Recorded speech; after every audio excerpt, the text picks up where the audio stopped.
Welcome to another episode of the Cyber Culture Cafe podcast, where John and Andy will introduce you to another fascinating member of the eSentire family. Welcome, Jay, to the podcast. Please give us a brief introduction of your role within the company and responsibilities, and we'll start from there. All right. Well, first, happy to be here. Finally, I made the cut. So my role is president and COO. I also had been CEO in the company and went through a whole growth phase, but now I am in charge of all of the service delivery organization. And that's, the SOC, the IR, the customer success, the CTEM organizations. So all the customer facing business is what keeps me up at night. Yeah. I was going to say, it doesn't sound like a fun job at all. Who wants all that responsibility? Yeah. Talk about a load of shit on your plate all the time. Oof. Yeah. Man. Or allowed to swear? Okay. We can swear a little bit. You just can't say certain words. So I do have a swear jar, so I got to be careful. But yeah, I have a problem. So It's just awesome. style. Yeah, you're right. Yeah. It's awesome to have you here. Thank you so much. So Andy, I don't know if you know, so there's a few times I've been out with you, Jay. We've been in New York together. There's a couple times we went out to dinner, and obviously up in the office and stuff. But it's always a pleasure to hang with you and stuff. It's a lot of fun for sure. So, first question I have for you.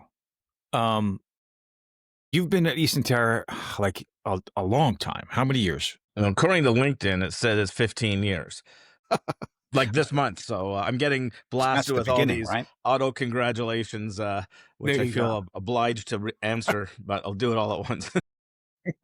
Exactly. But before eSentire, what did you do before you got here? Like, is this something you were always up at that C level, or did you start off doing something totally different and you ended up here? Like, do I go back to the very beginning or the company before? No, very beginning. Like, what the hell were you doing before this?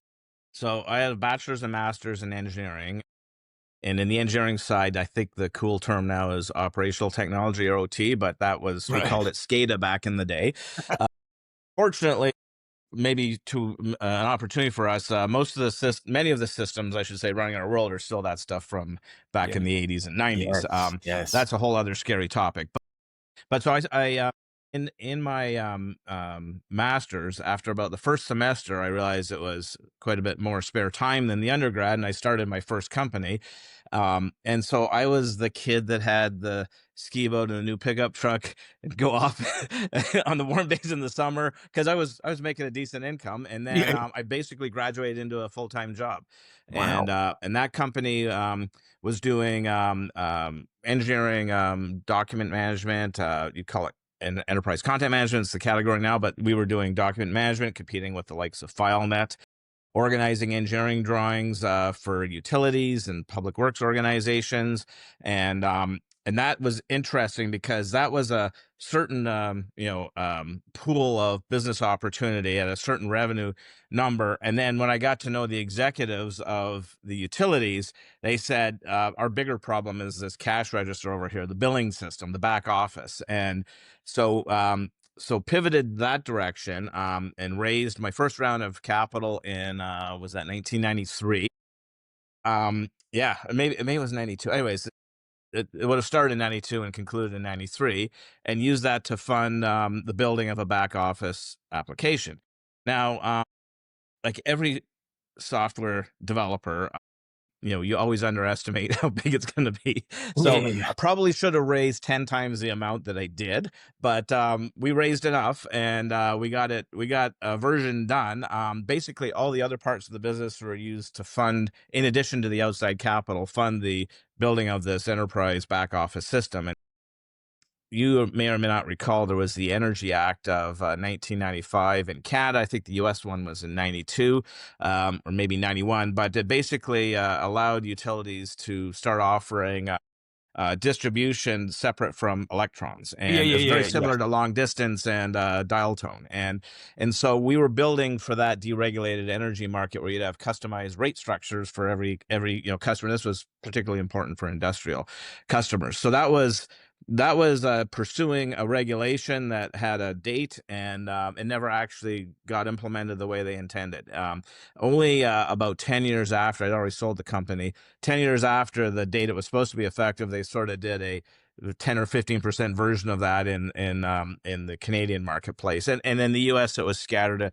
There's the Texas and the Pennsylvania and a couple other Yeah. locations, Massachusetts, that had some of this, but it never really materialized the way that they had expected to. Partly because you can't push a string, and that's kind of how it works with electrons. Yeah. But anyways, it was an interesting journey. That was my first company, and then that ended up getting sold to the largest pipeline I think it's in the world, Enbridge, and I became part of the leadership team there in '97.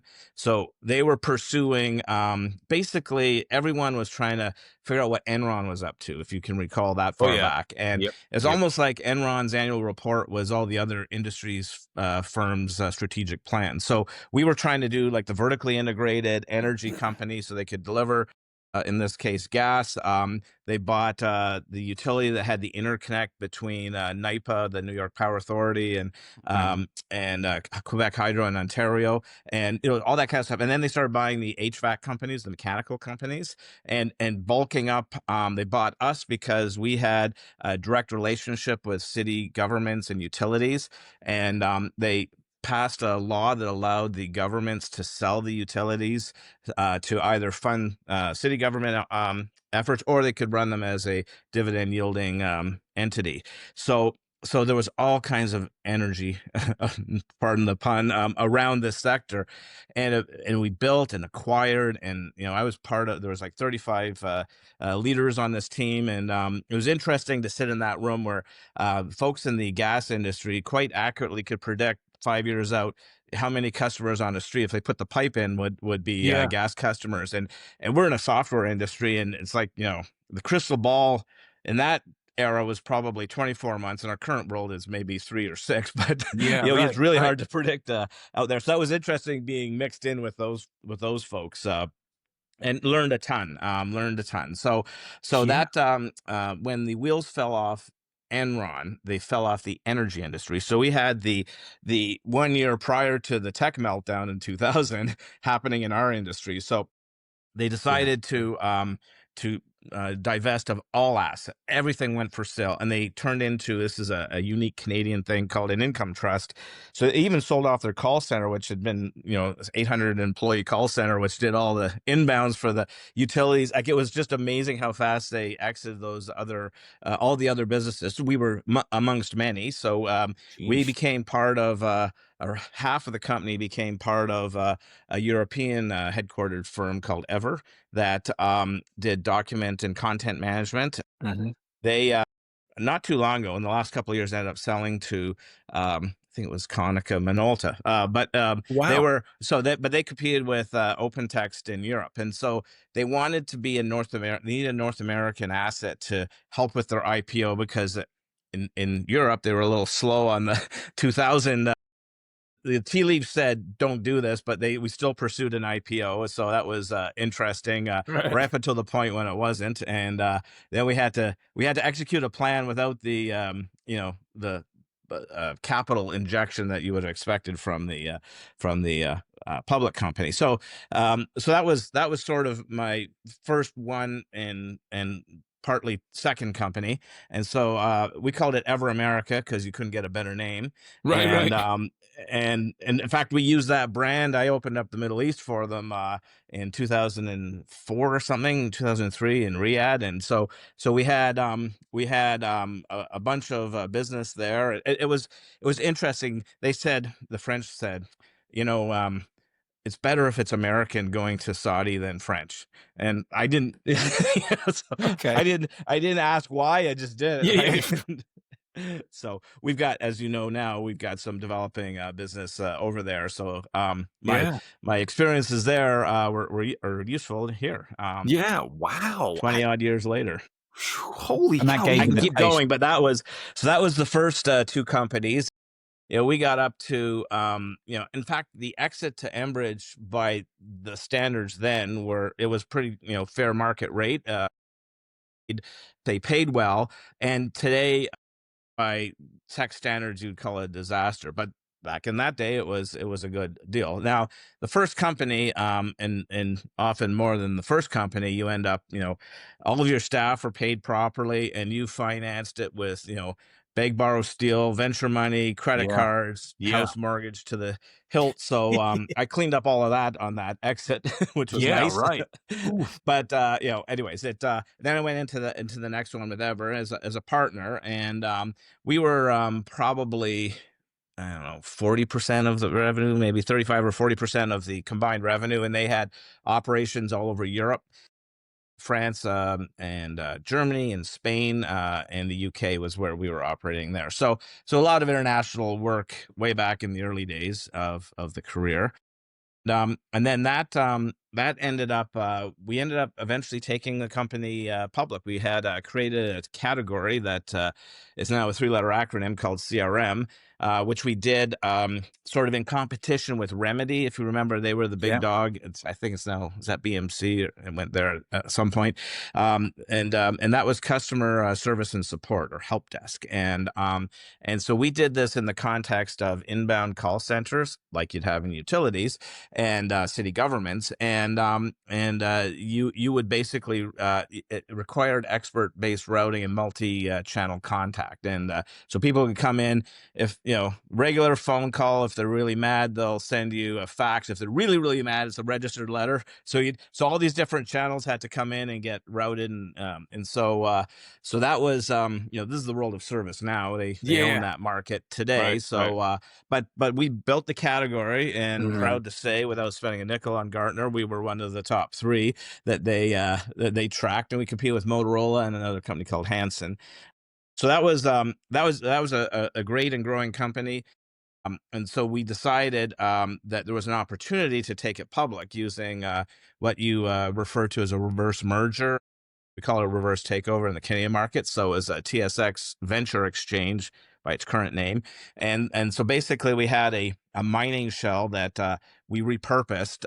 So in the speculative mining market in Canada, it's well known for having a public funding opportunity for speculators, so they can start out with a shell, fund it, and then they're attached to the lease rights. And if it yields, then everybody makes a lot of money. If it doesn't, you have this shell that is orphaned. And so there's a market of taking all of the hundreds of thousands or million or whatever it takes to get a shell going, and then repurposing it through a formal process with the regulator as well as the exchange. So did all of that.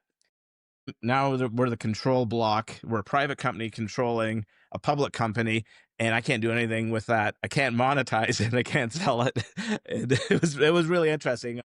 Doing that was a bit of fun. I took the regulations for the Ontario Securities Commission, which is what governs this province, and I read those things and the TSX guidelines, and I met with the CFO of the TS, now the head of the or was recently the head of the TSX, from a CFO side, and understood all of the things, because we had foreign control blocks, and it was just super complicated. But it was an interesting journey, and whether it was that size of firm or a large firm, being public is a whole different game. And so there's a lot of good reasons to stay private, just in terms of your agility, your ability to do things. And but in our world, fast forward to today, I'll jump back. In our world, liquidity is required when you bring in outside capital. Venture growth, private equity is the normal sequence. That's what we did, and they have to generate a return to their shareholders, and the only way they're going to do that is with a liquidity event. So either they sell to another private equity firm, or they go public, or sell to a strategic. So that is what makes the tech industry go around. And we have to always remember that this is temporary capital until you're public, and that's permanent capital, and that comes with benefits and a few restrictions, like agility wise. But that's sort of that was the journey with that firm.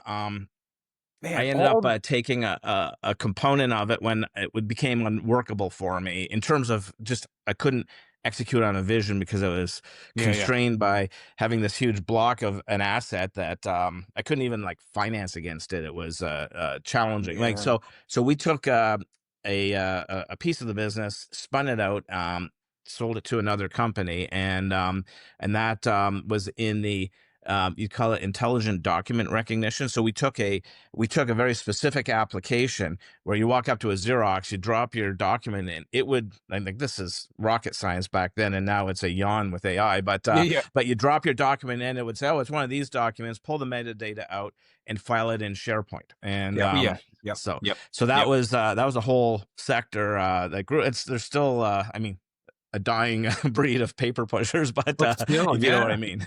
Yeah. Absolutely. Those that was, transactional skills are now coming to the forefront when we're mixing Purview to do physical documents and electronic documents to actually merge those two together to track metadata across the stacks. Yeah. So the metadata is the key, and that's the way that all of our stuff works. You've got to have the keywords and the taxonomies, and that's how we find things. That's how the internet works. So all these experiences from all those jobs you've had, it brought you here to eSentire. No, we're only in the mid 2000s right now. Oh wow, holy cow! So, but you've been here 15 I mean, this years. is already quite a Holy good grounding. And So you should ask, when did I get into security? So one of our large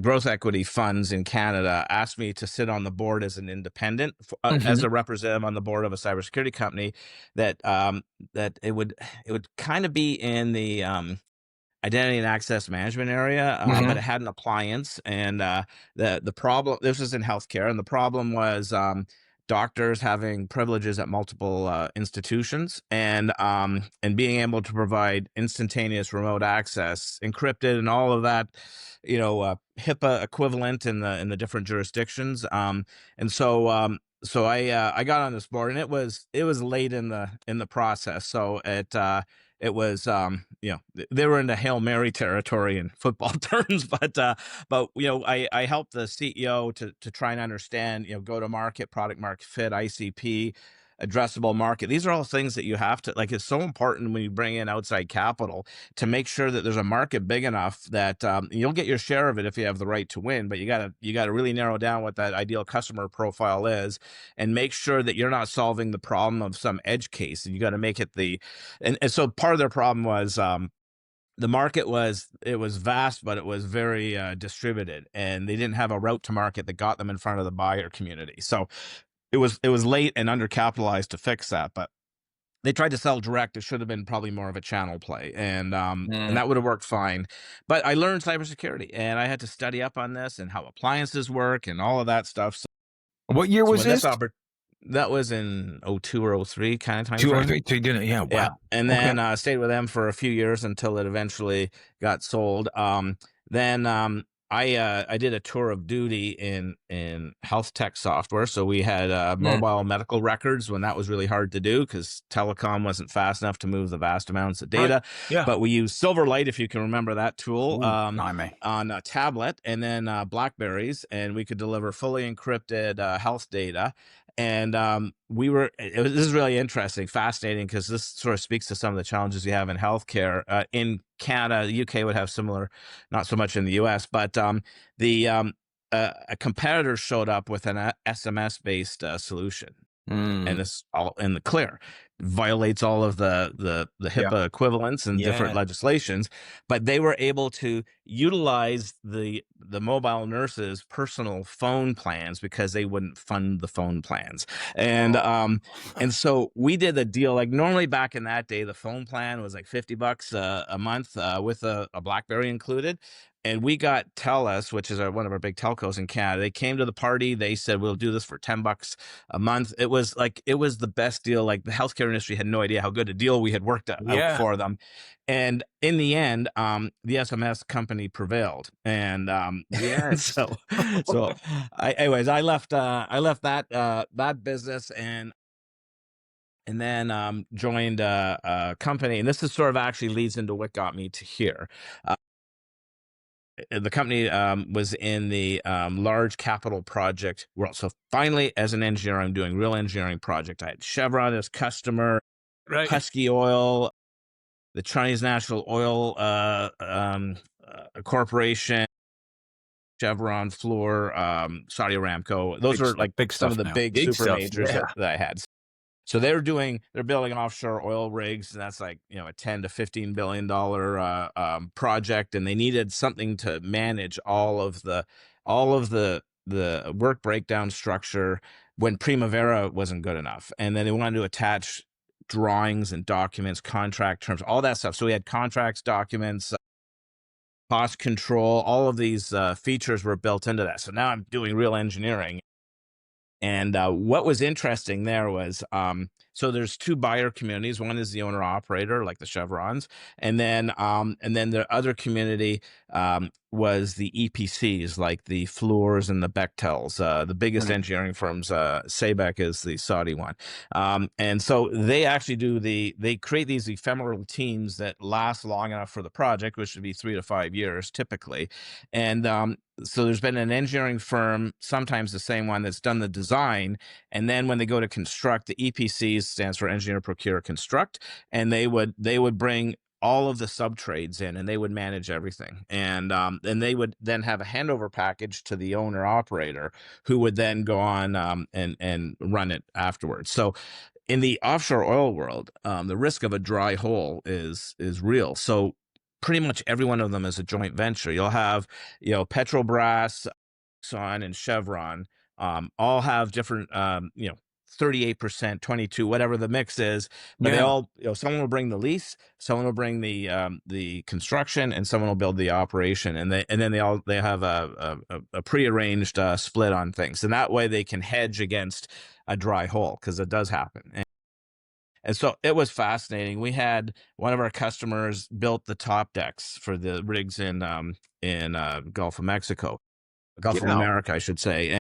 Yeah, Gulf of America. Yeah. Old habits. Yeah. And so they would build the top decks in Dubai. And they would put them, and then they would tug them to the Gulf All the way over. 8 weeks, when they were 8 weeks to completion, and they would keep welding all the way across the ocean. And when they arrived, it was then ready to be picked up by this. There was like one crane in the world that could pick up a 400-ton deck, and it was scheduled out 5 years. So they had to, all the timing had to come together. And so it was just fascinating to see this stuff. And That's big engineering. So given that, and this is important, I like to tell this story in more detail. So we were competing with a company out of Norway.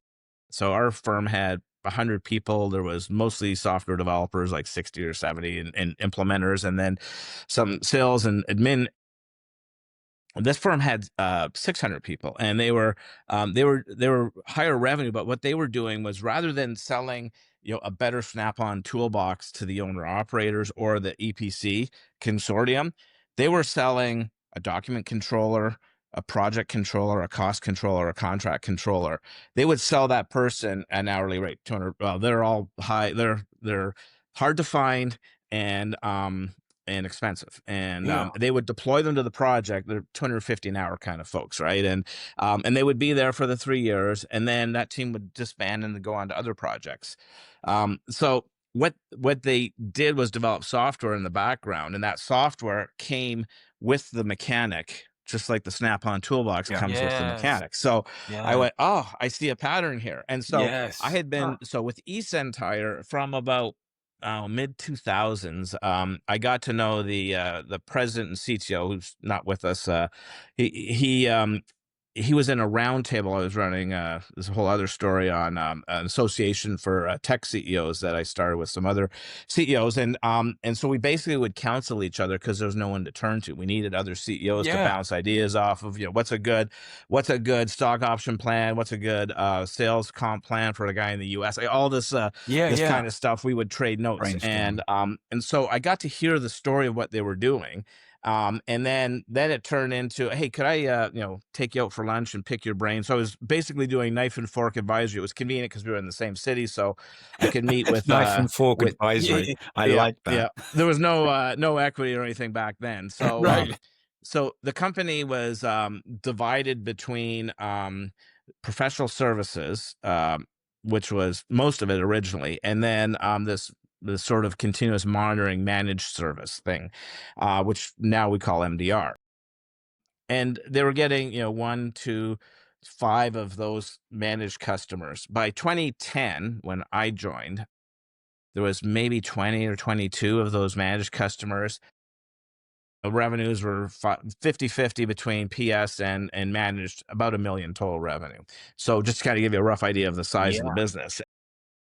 And when they realized that one of the things limiting them was all of the earnings from the professional services was being plowed into R&D. The entire R&D organization was paid for by margin from there. Yeah. There's very little, like there's the odd government, tax credit and stuff like that. But the company wasn't capitalized. It needed to be capitalized to actually take advantage of the opportunity in front of us.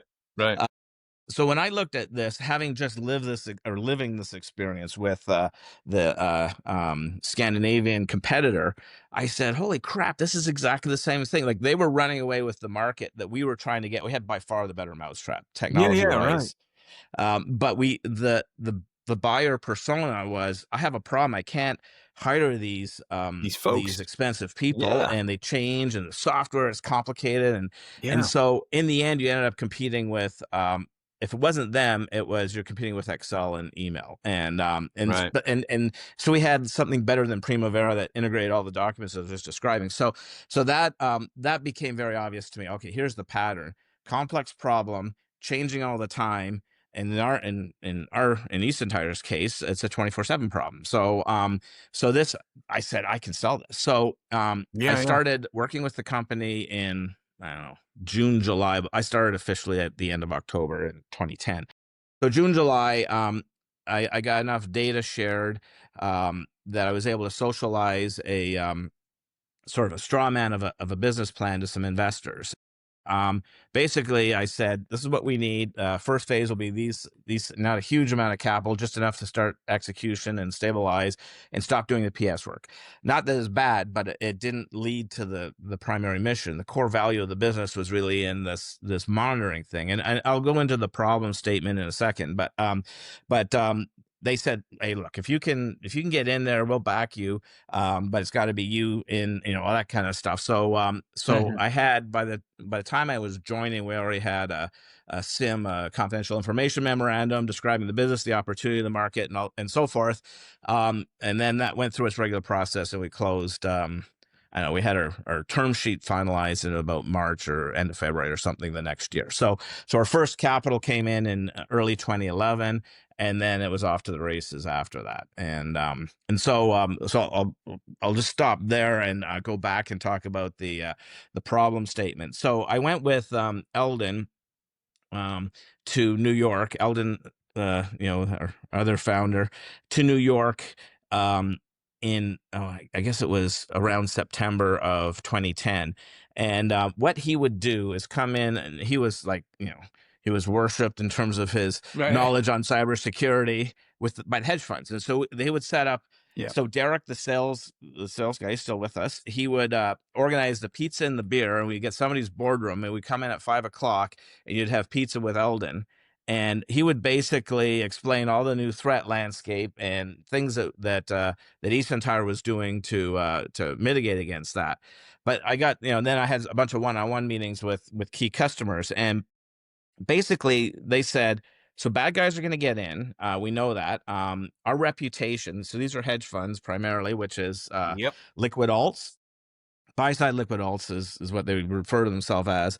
The investors in the hedge funds, they have the liquid part of it means that in 90 days notice, they could be asked to get their position back.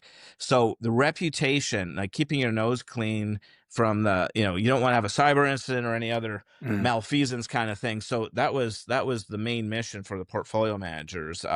Portfolio managers often came from like the Goldman Sachs's, and they ended up, they did really well. They had enough capital to start their own, bring some of their pals together, and then get further backed by the Morgan Stanleys and Goldman Sachs's, and that's sort of the ecosystem. So when we were working with them, we were primarily dealing with the 4 or 5 billion and up. The larger ones have been really established, so they've got the most pedigree.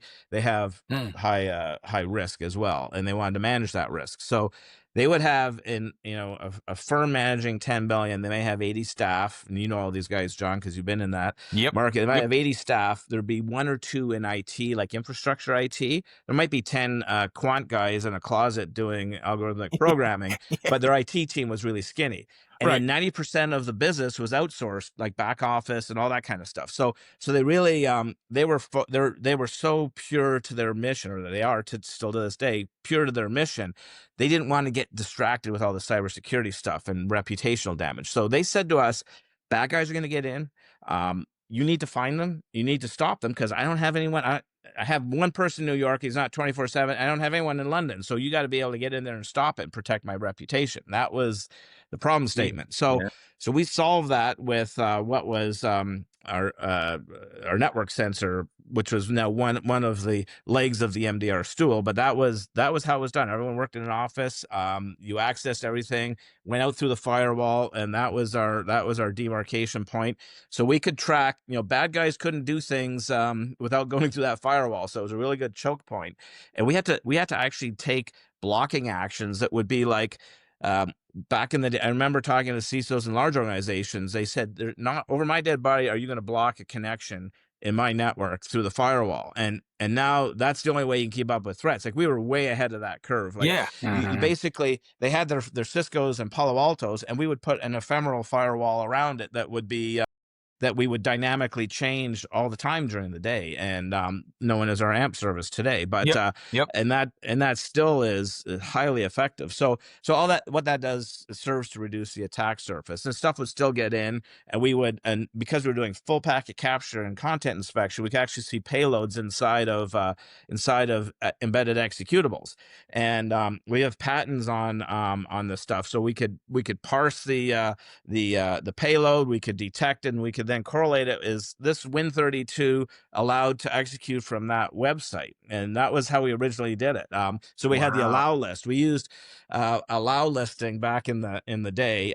Now, that was great up until somebody invented encryption on connections, and that sort of screwed that up. So anyway, so that was sort of the problem statement, and I saw that, like, it was profound to kind of hear the customers say, "You've got to do this for us." And the problem was not easy.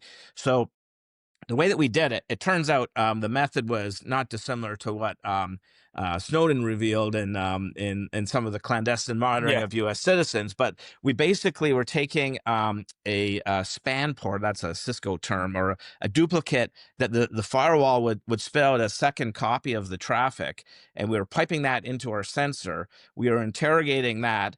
And the way that TCP/IP works, we would interrogate it, and the payload might be, it could be 2/3 of the way through, but if we saw evil in there, we could disrupt the connection, and none of it would go through. And this thing would just stay. It would keep trying, and we keep blocking, and it sounded like a brute force technique. So I thought it has to be a more elegant way. And, a knack might be a more elegant way, but it was messy for other reasons. So I got with one of my buddies who's a CEO of a software company at the time that supplied telcos with, they basically had software running 400 gig switches. And the number one thing he told me with the telcos was QoS, quality of service. And they would exert 1 million TCP/IP out of band port blocks on one of those switches because there's so much malware going into home networks, and it was killing, because everything had switched to digital by then, and it would just kill the quality of the voice conversation, make it choppy. So this was part of their feature, was their ability to keep the pipes clean using TCP port blocks. So at 1 million, I said, okay, we're doing them surgically one at a time. I'm okay with it. So that's this is when that quality of service and class of service type controls started to come in and be prevalent, right? Yeah. In telcos, you're talking about. Yeah. That was definitely there was a transition from the mid 2000s to somewhere after, I don't know when telcos switched to digital, but it was after 2010 or somewhere shortly around that time. Yeah. So that was how we did it, and we sold that, and it's also interesting from a go-to-market strategy. So both of you are well heeled in the security industry, and it's generally a cross-sector play. You sell on features, and I got better zeros and ones, and I can block more than the other guy. Like, that's kind of the nature of our business, and we actually pursued what got us started was pursuing a vertical strategy, a highly referential market. If you sort of use Jeffrey Moore crossing the chasm model and bowling pin theory in this, inside the Tornado book, that model is what we execute. So highly referential. One hedge fund wants to do it. The other one is doing A because they tested it for us, and B because I don't want to be first. Everyone wants to be first to be second, right? So we needed those early, the visionaries before you get to the early adopters. We needed the visionaries, and then the early adopters were their cohorts. And so we went hard at that sector, and we grew and grew and grew. And I think today we're 7 trillion of combined AUM is what we're securing across all asset classes in finance alone. But at the time when I was tracking it, the hedge fund sector was, I think, 4 trillion. And we had something like $1 trillion. We had a quarter of it under, like, we're the main security organization. And that really got the attention of the likes of Goldman Sachs and Morgan Stanley, which they're kind of advisors in the hedge fund world. They have their prime brokerage business where they're supplying capital and trading platforms, and they make their money on trades and renting money to the hedge funds for investment ideas they're pursuing. And so in 2008, when the meltdown happened and Lehman disappeared and everything, there was a bunch of them that were left sort of stranded, and they needed to have a different strategy going forward. So when all the dust settled and world got back to normal, they sort of implemented a multi-prime strategy. If you're doing long short equity, you'd have Morgan Stanley and Goldman Sachs. If you're doing international credit, you'd have Credit Suisse and Deutsche Bank. So they had there's different camps. So we built all these relationships with the prime brokers to the point where they could bring us in and be their lunch speaker for a conference or something like that. It was great. You might remember some of those back in the day, John. And then that extended into other markets like in the UK, Singapore, Hong Kong, San Francisco, and to a lesser extent Toronto.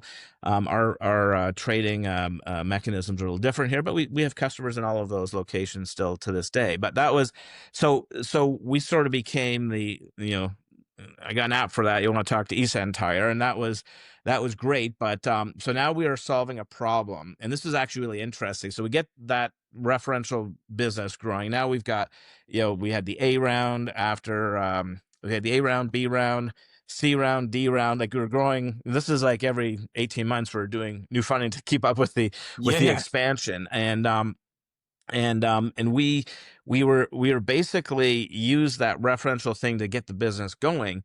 But then it became very obvious to, outside smart money that the problem that you're solving in finance is the problem that everybody has now. Like what you're doing in 2010 and 2011, they saw the need and you created the solution for it. But now everyone has that problem, whether it's healthcare or manufacturing, pick your sector. So that was when we had Warburg Pincus approached us. I think actually it was the other way around. We were doing we would do the annual customer event at that barbecue place called Blue Smoke in Manhattan. Manhattan, right? Yeah. And so we had his name was Kieran. He was at the time the director of IT for Warburg. Someone invited him. They weren't a customer, and I had a little chat with him off in the corner. And I said, "So who are you using to monitor your network?" He goes, "Oh, we're tight as a drum. We've got CrowdStrike and NetWitness, or I don't know, whatever the mix of things were." And I said, "Why don't we do this? Why don't we do a trial? And I bet you we'll find something that you don't know is in there. And if that happens, give me your word that we can have a commercial discussion." That is literally how it happened. And he said, "Okay, well, you're not going to find anything because we're tight as a drum." So we did our proof of concept. A week later, we're presenting it. We did 7 days worth of investigative work. So we had 700 investigations. We had 60 highs or criticals. 60 highs and 4 of those were criticals, or 5 of those were criticals, and one of them was a beacon that none of the other technologies. None of them knew. Like a continuous beacon, and it was coming from multiple machines. So they went, "Holy crap! Wow! How do we not see that?" And you basically just showing them all their dirty laundry. They had built an application that the programmer, it's like doing a printf in a routine just to see your output. So he was beaconing just to do a heartbeat, and he forgot to take the beaconing code out so it was benign, but it was But completely still, invisible to them. yeah. And the next meeting, the portfolio managers showed up. That means like we went from IT to people that want to invest. Want to invest and So be the like, rest is yes, kind of yeah, history. That took yeah, that was that was before the MDR market guide came out, and then when that came out, we started having more conversations in earnest. So, and we once we raised the capital, we retained Gartner, and a little bit at first, and then as our budget would afford it, we grew, and they're as you know very influential in the industry. And I say this, they would remember this. Toby Busa was one of the guys that and Neil McDonald was the other one. You keep calling us an MSSP, and that hurts my feelings. They're device managers, we're threat managers, we're doing something completely different. You totally don't different. get it. Yep. So I would jokingly say we spent 5 years telling them they were wrong, and then they became the smartest analyst overnight when that market guide came out. And then later on, they said, you were one of the main influencers for us to actually look at managed security in a different way. So Yeah. we, we'll take our credit for that. There was a couple others in there. I'll give them the of the 10 companies, the only ones that were credible were Morphic, which then Booz Allen acquired, and Mandiant. Yeah. And everyone Now had a Google's different got fit. Mandiant, right? Morphic did a lot of government stuff because that was the team's background. Mandiant, they picked up after doing an IR investigation. They ended up leaving behind their platform, and then they monitored and built an MDR service out of that. This is all now in Google, and Yep. then ourselves. Yep.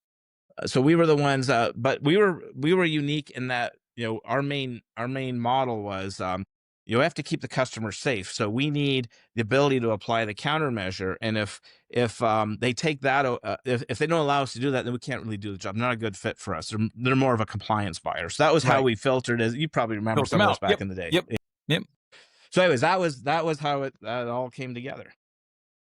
So, Jay, I wanted to incredible. ask you, obviously, I'm not going to say we've fallen into this because we've driven this.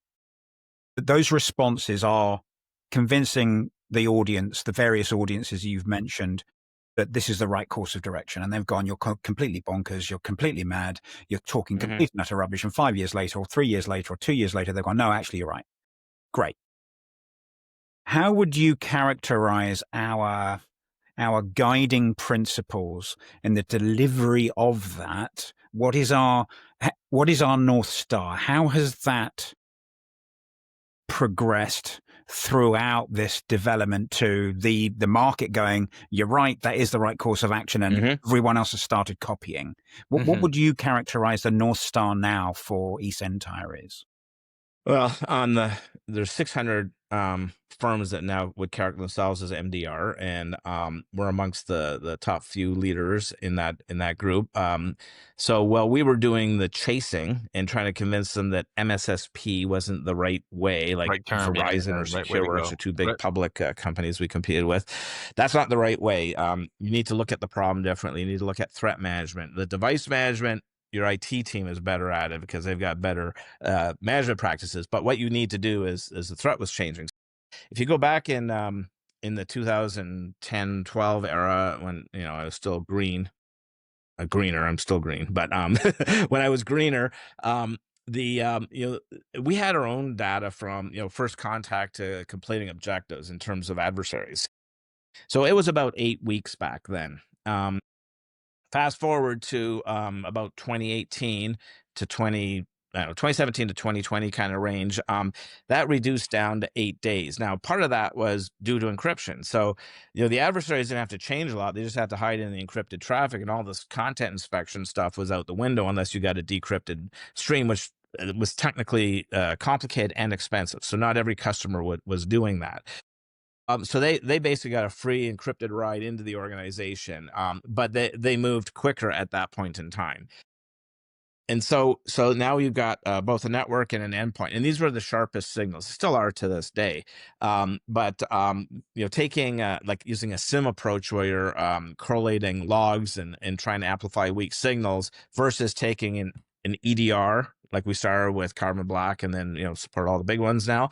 And network, you were right at the tip of the You're spear. You seeing it didn't in have to real wait for time. hours for all the analytics, right? So for I'm coming back to answer your question. So for us, it was a couple of things.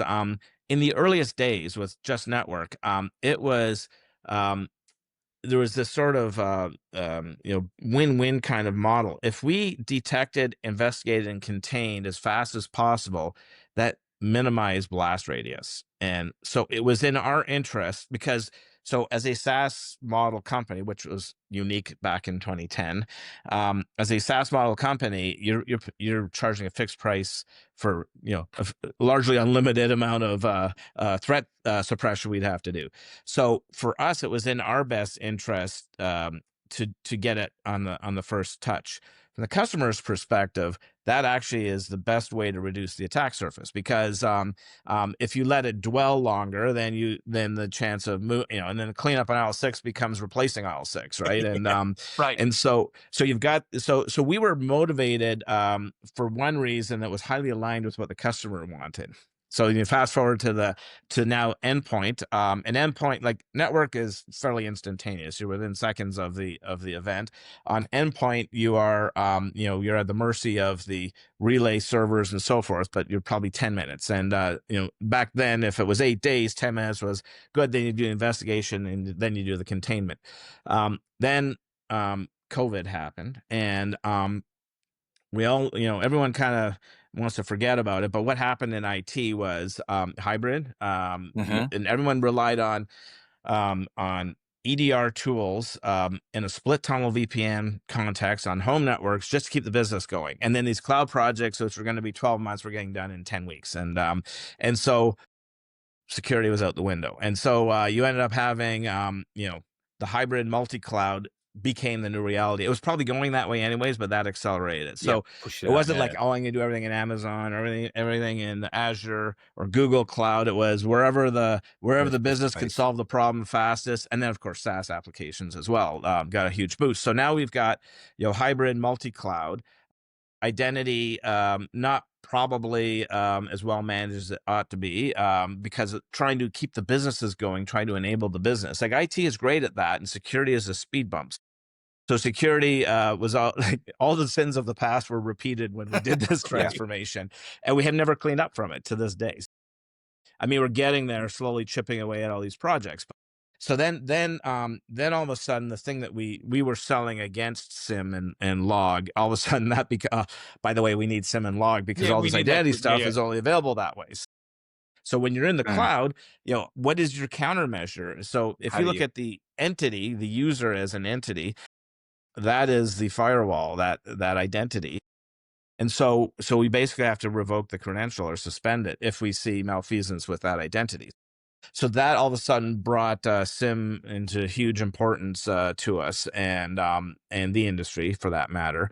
And so, but as we get to where we are now, and if you read the Mandiant report recently, it was in the last week, they said 8 hours is first touch to achieving objectives. And I was using 12 because that was the last number that we had sort of observed, but 8 is their number now, and we probably have lots of evidence of that. But we've always had this sort of rapid time Yeah. to contain, and it's it was 20 or 25 minutes in the early days, and then it was 20, and now 15 minutes mean time to contain is our North Star. Yeah. So we still have room, but the adversaries are moving faster and faster. And in part, they're taking advantage of all the newest, AI tools or whatever, and we're taking advantage of it. So, we're clearly in a bot war of sorts with a bit of human augmentation on both sides, but compressing that time, when they are faster than our best response would be a bad day. But I don't Yeah. think that's going to happen Right. because, that curve is flattening out. It's interesting. No one talks about this, but the adversaries have the same problem that we do, in that there's not enough bad guys to reel in the fish that are on the lines. They can get lots of fish Yep. hooked, but Yep. they gotta do work, and they have to make a Yeah. value judgment. And Right. that value judgment is time based, and now they can 10x their capabilities using generative AI, AI, sure. the way that we are able to Mhm. investigate that much more. Now we are doing a 5-hour investigation in 7 minutes. So a normal investigation was normally 25 or whatever, 30 minutes, and you turn over as many stones as you can, and you write the narrative. This is SOX up until Yep. generative AI. Yep. And now we are writing a full novel with all the hyperlinks to all of the supporting evidence, and we're doing 5 hours worth of work in 7 minutes with our Yeah. agentic, and then the human is getting in there and auditing it and Yeah. tweaking it. So just imagine the offensive side, the attackers on us are getting that same sort of benefits. So that time is compressing, but how much their innovation is going to be a function of how much generative AI Yeah. advances. We are we're a fast follower. They have to make the first move and we have to respond to it. But today we're seeing mostly the old tradecraft accelerated, the stuff that was tried and true and works well. Why reinvent that? Let's make it go faster. And Make I it go can now better. use Yeah. generative AI to judge which fish I need to focus on. Yeah. So If that engine is feeding itself, as we get quicker at it, both human and now human and Yeah. agentic, yeah, that's also feeding that engine. It's also retuning and curating that model. We're regenerating and curating the data set. We're growing that data set at an exponential rate as well. We're becoming a lot more accurate in how that's being applied. Do you think then that our average mean time to contain will ever drop below 15 minutes? Yeah, I know we've been it averaging will. 7.5, Yeah. 9.5 up to this Yeah. point, but do you think we could actually get actively under I the do. 7, under the 5-minute mark? I do, and volumes will increase as well. Mhm. But we're leaning heavily on that. I mean, we have our weapon of choice is Snowflake for the repo, Yep. and Yep. and Anthropic is our main one, but not exclusively. We're constantly testing all of them. I actually have in the SOC now. We've got our labs team. I don't know if you Yep. guys got that update, but the labs team is all of the heavy thinkers on AI, and there's like 7 or 8 of them, and so it's interesting because they're attacking like just pain in the ass work that we can just completely automate humans out of it. And there's so many opportunities that we have just in regular SOC. The way that the team leads manage the SOC and looking at assignments and overloading and latency on any analyst, like it's kind of like an air traffic controller or a pit boss, as Rob would say. And Yeah. you got to manage so the amount of value they bring to us there, early like dashboard indicators. This one's overloaded. This one needs a break. All that kind of stuff we're taking advantage of, and I think all companies should be doing this in one form or another. There's so many repetitive human tasks where the human adds zero value in it, and if you can automate it, you should automate it. Yeah. So aside from what we're doing on the investigative side, which is all the workflows that the analysts use, we've got that running in an agentic model. There's all these other, keep the business running, back office kind of things. That so many opportunities. Love what we're doing with AI. I mean, I honestly think talking to some other folks out in the industry and things that they're doing, and even our competitors, nobody's doing what we're doing. No, Nobody's doing what we're doing. No. The stuff that we're doing with our platform, it really is. It's changing the game today. Yeah. For Before sure. we even knew it was a thing, Right. we took an API first on our implementation of Snowflake, and which was at least 2.5, 3 years ago. And the API first, we were using that as a way for the analysts to connect in. Like there's so many tools, and like there's 30 different things that they are using as required. Whether they want to validate something with virus total or do an IP lookup on our threat database, our tip. That is all done through API. So when we went to do the agentic piece, all of the work processes, all the parameters, all the things that we needed to think about were already thought about, and all we basically had to do was create the workflow. And so the way the agentic works is basically you've got the investigative theory, and you've got a hypothesis, and you have to go pull data to confirm or refute it, and then the result of that will then create a different decision point, and then it just keeps repeating. Sometimes it cycles, but this whole process, we have 3,000 or 4,000 different pathways now for an investigation that we always had, but now it's the whole thing is what's the word, codified in this model, and so our huge advantage was doing this for 20 years, right? We just had so much so much DNA into that version of the platform with the API first, and so basically wiring up the agentic stuff was really just an exercise in time. How fast can we get it done? Okay. Yeah. So then the interesting thing is, when we compare, I find this fascinating. We are so hard on ourselves as an industry. We compare to 100% perfection.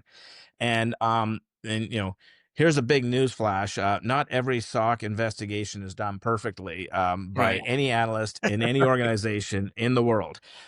They're humans, so they have good days and bad days, and sometimes the threat evades a curious mind, and other times it's found. But like that's sort of the world that we're in. It's not perfect. MDR is, we should come back to the detection and depth idea, but with the idea that we can do an investigation and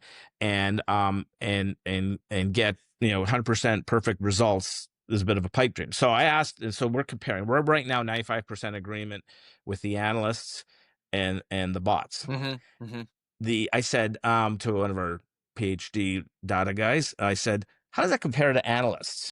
He goes, Yeah. oh crap, I'm a bad scientist. Okay, I'll go do that analysis. Percent. So we actually have a higher agreement rate with the bots than we do with the other humans. Yeah. So, and I suspect this would be true with anybody else's. Right. So that was a bit of a revelation. I like that that we are better with the bots than without them. Without them. Yeah. Yeah. And that it's not sentience, but it's a bit of a critical mass moment. So this would have happened 3 or 4 months ago. Right. Right. So, but the thing that, like I said, we're doing 5 hours of investigation in 7 minutes, but the human is still going through and Love validating that. everything, Yeah. and making sure that we got to check for that 5%. And But this is the thing. I mean, we had yeah. built a structure already. We were already Yeah. pretty good at it with human analysts. We always had 2 pairs of eyes on. Adding this agentic model on top of that is 3rd pair, 4th pair, 5th pair of eyes on, plus. Yeah. This makes sure that evidence set, that assurance set is valid. Everyone's checking everyone else's work. Just to verify. That's also continuing to feed the model. Yeah. So this is only ever going to accelerate and get better. It's a flywheel for sure. Yeah. Yeah. Where do you see us going? Where do you see the platform going a year from now, 2 years from now, 3 years? I think it's going to be, I think it's, I mean, they always say like AI is the Wild West, but there's so much I think that we can do. And we're really, I think, ahead of the game. I think we're really setting the stage for what is coming next. Well, it's I think about this all the time. As a high side hustle, I'm doing corp dev, like the M&A side. Looked at a lot of kissed a lot of frogs. We've acquired a couple companies, but we've kissed a lot of over 100. So so if we go back to the thing that was the headline, a couple years ago, there's like 2 million cybersecurity jobs and not enough analysts. We can't train like all that stuff, right? So that if we attack on that vector, so we've created. You've probably heard a little bit about it, but I'll give you some more on this call here.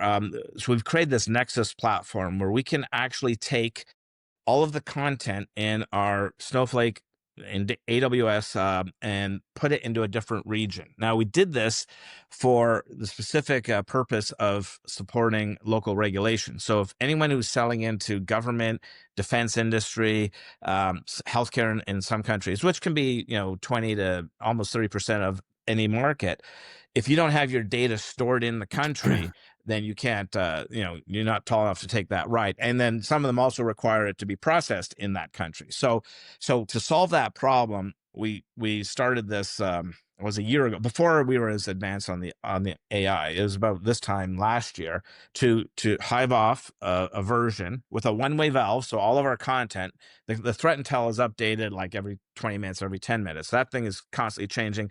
All the AI content, all of the rules that drives the agentic platform, all that stuff. Now we can push that and keep it synchronized with the remote island, if you will. So then we could then bring in analysts, train them like we would train our SOC analysts in another region, and then they could deliver support in that time zone, language, whatever. And then manage it. And our relationship with them is basically a SaaS license to have access to the platform, plus level 3 and 4 security help desk, and then help desk on the software part. So we've got our first customer running. Since about March, and they're in India. And India had a new financial services regulation that required the data to be domiciled there and investigated there. So that was the original pretext. But now, when you look at the challenges, and having worked through this, we've got several others that are in the hopper now. Having seen the challenges to get to stand up a team. Now, India has a lot of cybersecurity analysts, but they're all Right. employed, right? Yeah, yeah. Just like here. Yeah, So, yeah. how do we stand up a team? How do we take an IT infrastructure person and train them up? So we can with high confidence up level the investigative output because of that 95% agreement rate. So they can basically have the exact same experience as though our SOC was delivering it. If they get tied up on a complex investigation, we got a bat phone to support them. So now all of a sudden, like when you ask about the future, our opportunity is to take best in class MDR anywhere in the world through partners. And whether it's so you have local language is one of the issues. If you think of Latin America, which is 5% of the managed security spending globally, they are prime target. They need to have it delivered in their language to a large extent. They do not accept English. Many of our markets do, even if it's foreign languages, but they don't, and they need to have it in their language. Some of them need it in the country, but that's less important than having it in the local language. And then the labor. We all have labor in our equations. Their markets, they're not paying U.S. list price. Few regions in the world do, but most of we're active in all of the ones that do. But Yeah. so we have to get in there, and that cost they can deliver through local labor at local labor rates. So you've got language and labor, and then having best in class output. Yeah. And we license the platform to them. So this is the future for us. Yeah, 100%. Do you think this will give us the opportunity, maybe? And this is always a conversation I've heard before. Opening up a SOC in the United States. Oh, yes. Yes. We just have to Because find the right partner. the model would work, right? Separately, on the corp dev side, we've looked at a number of MSSPs in the Right. past, Mm-hmm. many of them. And all the companies end up acquiring them. But it was always a problem to go and buy an MSSP and then have to run the risk that you're paying money for customer revenue, and then you want it, and their operating parameters aren't nearly where we are. So we need to get them onto our platform, and then you run the risk of Right. customer churn because of that change. Because of that So change. now we're in a completely different model. And so it's exciting, and so we may buy our way in there. In fact, I've got a new one just came in the other day, or we may partner our way in there. And there's probably, like, if you think of like federal, Mhm. you generally need TS cleared folks. We've got Right. partners that do this, Yep. but Yep. Booz Allen needs a competitor, right? So because they could do that MDR work for the feds, but we can't. Even if we create our own, unless it's all TS clear, they can't They can't be do in it. Yeah. And like, in the TS skiff. cleared So nationals as well. yeah, I mean, so but that's that's the that would model be you'd be where a looking at, right? partner would work in the U.S., and then Yep. for us, Yep. commercially we could do our own. That's exciting. Sorry, Andy, I was I'm so talking over you. excited about it. It's So, going to be Jay, awesome. let me add to that then. Are we even thinking about, for example, a certification program and perhaps an education program to support the operational support of those platforms? I mean, because obviously we do it ourselves to deliver to our SOC teams ourselves. We could codify that too. That would be another stream as well we should consider, We right? have, and to your point, we have all the content already, and so we created eSentire University a few years ago underneath our HR team, and they're responsible for all the training tools. Like, we have LMSs. Like, there's nothing like a pandemic to get really good at that. So we've honed those skills, and all the content is there. For everything we did before, we just have to create sort of external consumption content for the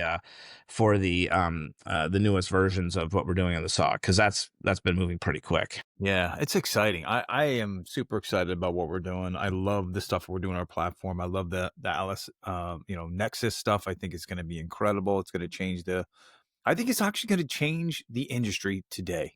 I gotta tell you, it's going to be incredible. Nobody is doing that. None of our competitors, they can't do it. They don't have what we have. No. They don't have the No. platform. And I think that's changing the game. And I still do love, and I talk about this with partners all the time, we still have the analysts. The analysts still are involved in everything that we're ingesting today. Yeah. We're not just letting, because you have these new companies coming in. I got questions. Oh, AI is going to do everything. You don't even need an analyst anymore. It's not true, because AI is never going to truly get that gut feeling. You still need that person involved. You have to.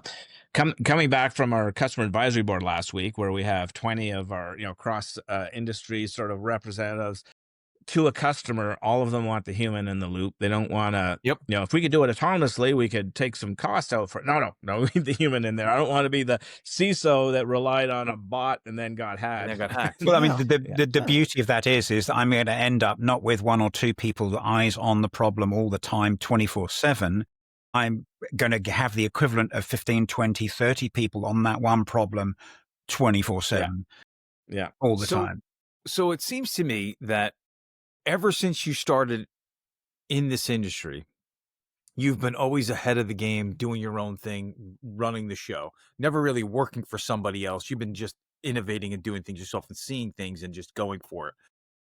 If you had a time machine and you were able to go back, what would you tell your younger self? Would you tell yourself anything different? Okay, so you need to understand where this comes from. I constantly, when Kerry Bailey joined as our CEO, Right. I said, we are too Canadian. You cannot be Canadian. You got to go for it. So I would come back to that.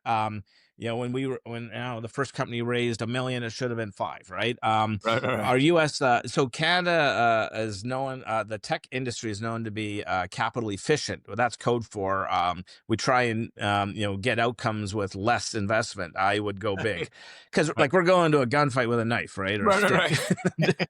And so you do need capital partners, and they like to bet on winners. And the shortage of capital isn't the issue. It's having the plan to invest in. Do it. There's $2 trillion sitting on the sidelines looking for good deals right now. Right. Still, yeah. So I think we've got that story. We've got some of the most notable investors in the industry, and they're long on what we're doing. So I'm excited, and trying to break new ground with this Nexus model. No one's ever done this. It's and that's one part. And then the other part that I think is equally fascinating is I think we're going to redefine the next generation of MDR with the whole continuous threat exposure management. The new Gartner term for vulnerability and exposure all wrapped up in one.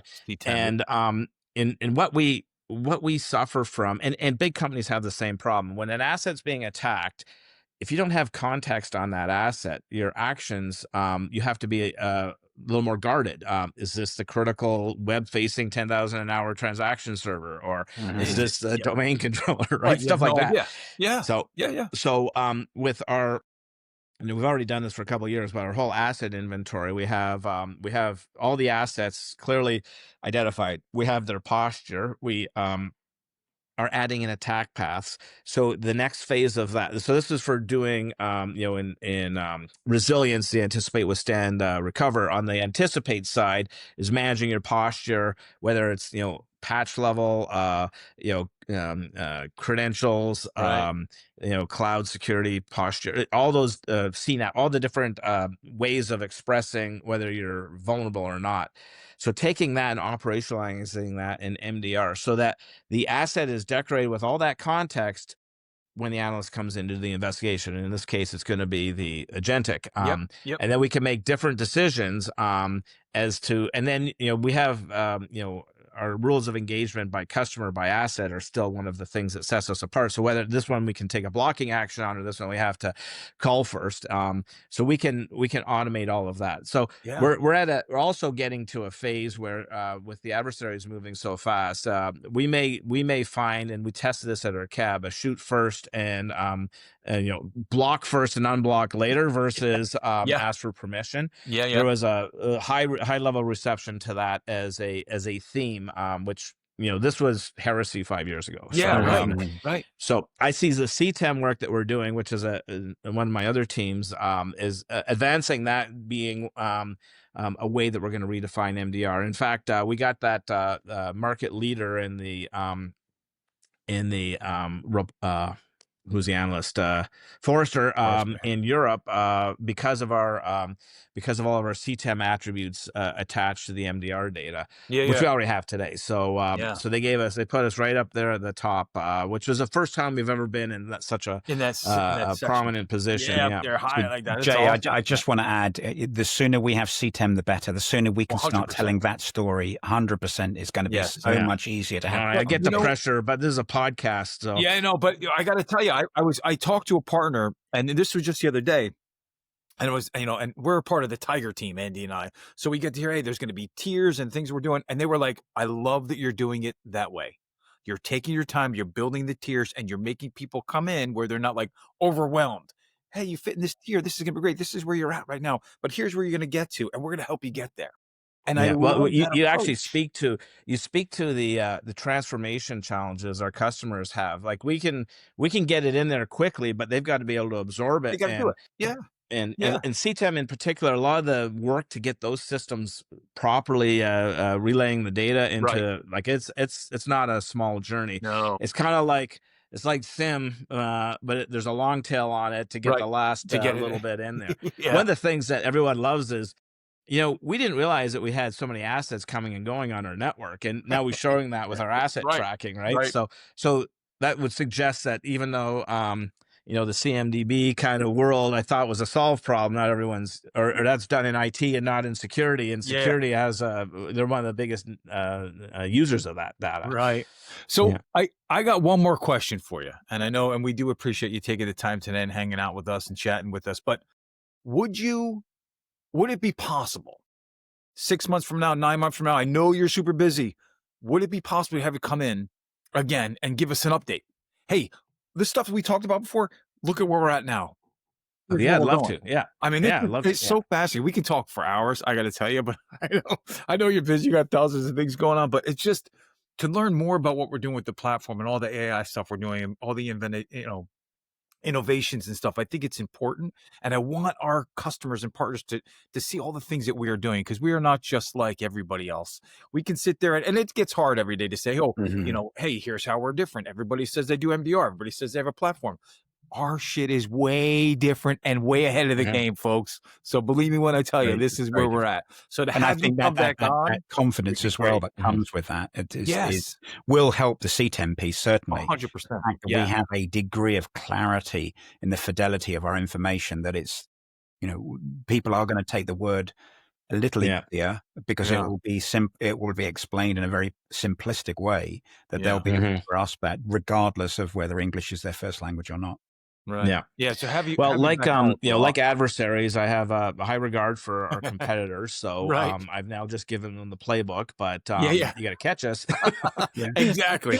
They will not be able to. Right. Awesome. Well, thank you again so much for jumping on and taking the time. I know you're super busy again. Like, and Andy and I, when we found out you were going to do it, and we were like so excited. Thank you so much for taking. We just had to ask. Yeah, thank you again for joining and hanging out. There are so many questions we had for you, and obviously, if you will come back, and we can spare the time, more importantly, to come back. Yeah, I thought we were going to talk about race cars. I'll save that for the next one. Right. Awesome. This has been another episode of the Cyber Culture Cafe series, part of the Cyber Talks podcast presented by eSentire, the authority in managed detection and response. To learn how eSentire's next level MDR service can help you strengthen your security program and build cyber resilience, please visit eSentire.com. Jay, it's been an absolute pleasure. Thank you so very much for taking the time today to talk to us. We look forward to the next episode and having you back on in the fullness of time. There are plenty of other things we need to talk about. Thank you so much, Jay. Really appreciate it, my friend. Thank you, sir. Thanks.